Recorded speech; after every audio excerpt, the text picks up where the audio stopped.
व्यक्ति कितनी पीड़ा से आया है, दिन भर का थका हुआ है, उसका शरीर दुख रहा है, जैसे ही आपकी मुरली की धुन सुनी मानो वो पीड़ा कहाँ चली जाती है इसका भान किसी को नहीं होता। भीष्म पितामह ये बात श्री कृष्ण से कह रहे हैं। तभी वहां पर द्रौपदी खड़ी थी और द्रौपदी मुस्कुराने लगी। द्रौपदी मुस्कुराई तो भीष्म पितामह ने कहा, द्रौपदी तुम क्यों मुस्कुराती हो? द्रौपदी बोली, ऐसे ही। भीष्म पितामह कहने लगे, यदि कोई सामान्य नारी बिना बात के मुस्कुराए तो मैं उस बात को समझ सकता हूं, लेकिन तुम एक छत्राणी हो, एक राजघराने की कुल वधू हो और तुम तो साक्षात दया की मूर्ति हो, सती हो। कोई सती बिना बात के यूं ही नहीं मुस्कुराती। बताओ किस कारण तुम मुस्कुरा रही हो?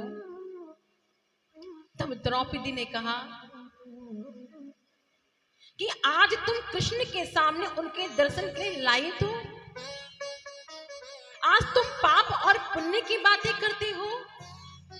वो पाप और पुण्य तब कहा गया जब भरी सभा में मेरा चीरहरण हो रहा था और तुम्हारी नजरें नीची थी।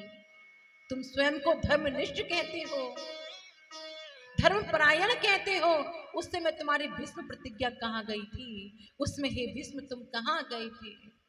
किसी ने मेरी पुकार नहीं सुनी। यदि उस वक्त श्री कृष्ण ने भी मेरी पुकार नहीं सुनी तो ये द्रौपदी कहीं की नहीं रहती। और आज तुम पाप और पुण्य की बातें करते हो। भीष्म जी कहते हैं, द्रौपदी तुमने बहुत सुंदर प्रश्न किया है।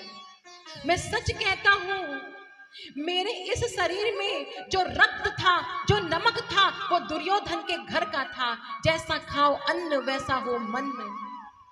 मेरे शरीर का एक एक रक्त दुर्योधन के नमक का कर्जदार था। और जैसे ही आज युद्ध भूमि पर मुझ पर हजारों की संख्या पर बाण चले हैं तो मानो वो रक्त आज पसीना बनकर बह गया, वो पाप बह गया। अब तो मेरी जो मति है ना वो निर्मल हो गई है, मेरा मन शांत हो गया है और अब तो मैं केवल इस ठाकुर जी के दर्शन करना चाहता हूँ।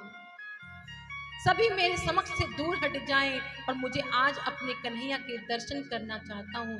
और आज भगवान श्री कृष्ण की भीष्म ने स्तुति गाई। दान धर्मा